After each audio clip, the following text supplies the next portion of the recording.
Почитувани гледачи, вие сте со регионалните вести на телевизија Кисименада. Во нив ќе гледате. Угостителите со подготовки за престојните свадби и веселби, но не се задоволни од дозволениот број на гости. Од првиот регистриран случај во Гостивар до денес на инфективно биле хоспитализирани 702 лица со COVID-19. Младата Ана Андонова се закити со посебна плакета Благој Дрнков на 59-та изложба на Денови на македонска фотографија.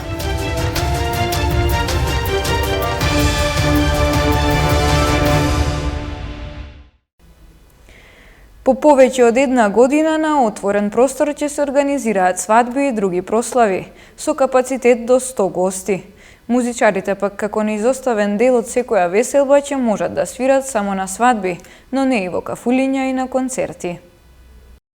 Зелено светло за организирање свадби, прослави и други свечености, како резултат на олабавување на рестриктивните мерки.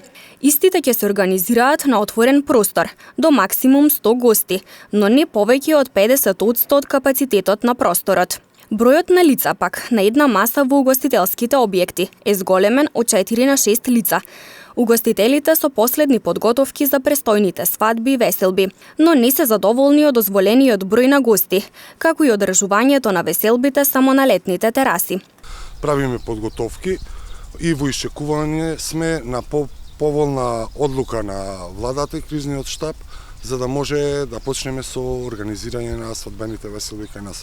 Не само на свадбените веселби, и на другите семејни веселби. Во моментот што е на сила одлуката на владата, ни представува голем проблем, затоа што поголемиот дел од рестораните во Тетовскиот регион се од затворен тип, што значи не располагаат со летни бавчи и тераси и не може да организираат свадби. Тоа е проблем број 1. Проблем број 2 е, кај нас традиционално семејните веселби се со минимум 250 гости, така да и во тој поглед не сме задоволни од одлуката и се надеваме дека ова ковид криза е во заминување и дека ќе можеме да организираме свадби и прослави со нормален капацитет, со нормален број на гости. Повеќе од една година траеше забраната за организирање свадби и други прослави, а музичарите како неизоставен дел од секоја свеченост, согласно новите мерки ќе можат да свират само на свадби, но не и во кафулиња и на концерти. Од почетокот на пандемијата на инфективното оделение во Гостивар биле хоспитализирани вкупно 702 ковид пациенти. Најмногу болни лани имало во месеците ноември и декември, а годинава во март и април. Моментално на лекување се само 2 лица, а оделението продолжува да функционира како ковид центар. Инфективното одделение во Гостиварската болница повеќе од година дена функционира како ковид центар и е главното место каде што се згрижуваат заболените од градот и околните населени места. Пандемијата наметна голем обем на работа и динамично темпо за целиот тим на ова одделение. Од првиот регистриран случај во Гостивар во март лани, заклучно со 31 мај годинава, на инфективно биле хоспитализирани 702 лица. Во пикот на заразата месечно имало до 98 пациенти. Пандемијава ни беше нешто ново. Значи, ние прво една голема благодарност на вработените на инфективното оделение, од доктори, преку специјализанти, исто доктори се и тие, преку медицински сестри, болничари, техничари, па и хигиеничари. Наша работа е мултидисциплинарна, значи ние не можеме сами да ја вршиме ова работа. Бевме договорени заедно, им благодарам на лабораторијата општата во болница и на здравствен дом лабораторијата, исто така на рентген кабинетот горе во нашава болница и хе службава. Значи, лаборантите не ги остави не само болничките случаи, него и амбулантските случаи бевме организирани сите да бидат ковид позитивните да бидат услужени. Освен болнички, пациенти на инфективно се третираат и амбулантски. Минатата година во амбулантата терапија примиле 2808 лица, додека годинава досега 1992. Доктор Наумовски вели дека соработката и поддршката со сите други служби е клучна во справувањето со пандемијата.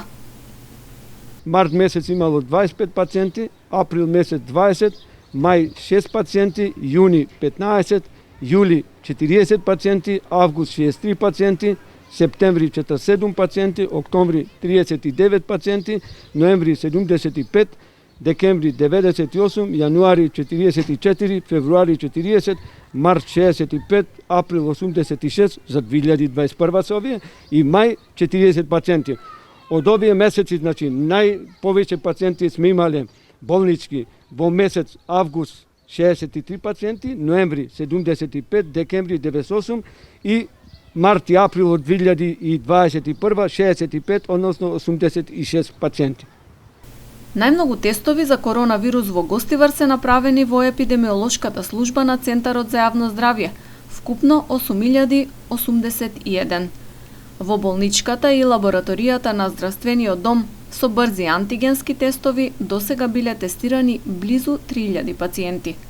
Ова сепак не е конечната бројка на ковид тестирања, со оглед дека дел од граѓаните за тест одеа во Тетово и Скопје. Моментално на лекување на инфективното во Гостивар се само 2 лица, а одделението продолжува да функционира како ковид центар. Собственикот на поранешната болница Шендети Медикал, доктор Адил Мустафа, одржа пресконференција во која стави акцент на обструкциите кои оневозможиле да профункционира болницата. За болница Шендети уште нема правда. Зоран Заев дојде во влада што гарантираше правда и мир. И ја му кажам дека уште нема правда и мир. Болница Шендети е градено, прва приватна болница, тука има елементи за организиран криминал, влада, фонд за здравје и една група мафиози што е дојдено од Албанија и ја го ценим ова као скенарија да се тепат измеѓу, иначе полиција, иако пријавено, не реагира.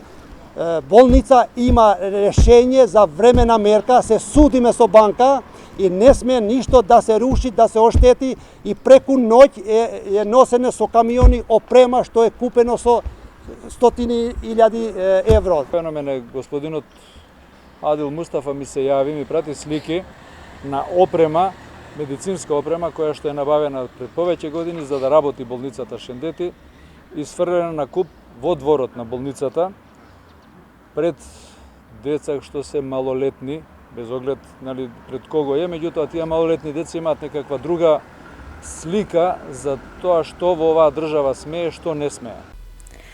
Младата Ана Андонова се закити со посебна плакета Благој Дрнков на 59-та изложба на Денови на македонска фотографија. Вели дека за неа е голема чест што добила награда и е дополнителна мотивација за вредна работа. Уште една награда за младата режисерка и фотограф Ана Андонова од Тетово. Таа се закити со посебна плакета Благој Дрнков на 59-та изложба на манифестацијата Денови на македонска фотографија. Фотографијата е дел од незиното дело краткиот филм Малечка, фотографија која и е особено драга.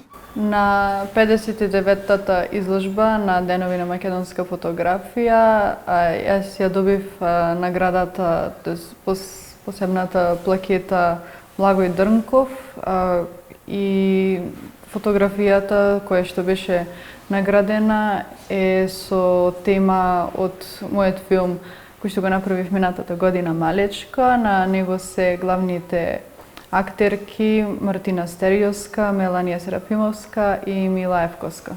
Тематиката за учество на ова изложба секоја година е слободна, но тие фотографии кои што имаат по-традиционална тематика ја добиваат оваа награда Благој Дрнков, која што во чест на истоимениот фотограф и кој се доделува секоја година. Ваквите награди за секој уметник се секако поттик за понатамошна работа и ми беше чест да имам токму оваа награда за која што многу години претходно сум слушала и сега ми е чест што оваа фотографија која што и мене многу ми се допаѓа и ја доби таа награда.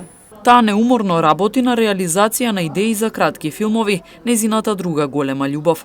Веќе на неколку локации се изврши и премиера на последното незино дело, краткиот филм Лили. Моментално се фокусирам повеќе на филм, поточно на документарниот филм Лили, кој што е веќе готов и имаше све премиера за прв пат во Нови Сад, па се прикажуваше во Београд, во Кипар, во Македонија и во Албанија. Ана често фотографира, но моментално повеќе се фокусира на изучување на филмот како уметност. Секој изработен краток филм е вежба за изработка на долгометражен игран филм, заклучува креативната Ана. 102 лица санкционирани за тоа што не носеле заштитна маска. Во полицијата пријавени и неколку случаи на физички напади и каснување од куќе без домник. Полицијата продолжува да казнува за неносење заштитни маски. Дури на 102 лица во текот на изминатото деноноќе изготвени им се прекршочни платни налози, согласно член 6 од соодветната владина уредба. Од нив 80 биле во Тетово, додека 22 во Гостивар. Во однос на владината одлука за целосна забрана за движење на граѓаните, не се регистрирани прекршувања на истата. Вчера во 17 часот и 10 минути во СВР Тетово 30 годишник од Тетовска Мала Речица пријавил дека кај каменолом во атар на Тетовско Добарце, негов работник од Тетовски Чифлик бил нападнат од 3 лица, кои при нападот користеле разни градежни предмети.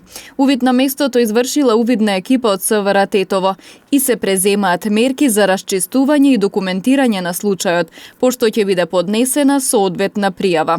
59-годишна гостиварка вчера во полициска станица пријавила дека околу 22 часот на улица Ленинградска била физички нападната од едно лице. Се работи на расчистување на случајот. Во село Дебреше, Гостиварско, полициски службеници од полициското оделение Галате вчера лишиле од слобода жител на селото затоа што претходно физички со дрвен предмет нападнал негов соселанец. Тој бил приведен во полициското оделение и по целосно документирање на случајот против него ќе биде поднесен соодветен поднесок. Во СВР Тетово вчера околу 4 часот и 20 минути било пријавено дека во Гостиварско Зубовце настанал пожар во патничко возило Мини Купер со гостиварски регистерски ознаки, собственост на 59 годишник од истото село. Пожарот бил изгаснат, а повредени лица нема. Извршен бил увид. 61 годишна жителка пак од Гостиварско Здуње вчера пријавила дека на кеј на река Вардар во Гостивар во близина на малиот железен мост била касната од куче скитник, а потоа паднала и се повредила.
Почитувани гледачи, тука е крајот на вестите. Ви благодариме на вниманието и пријатно.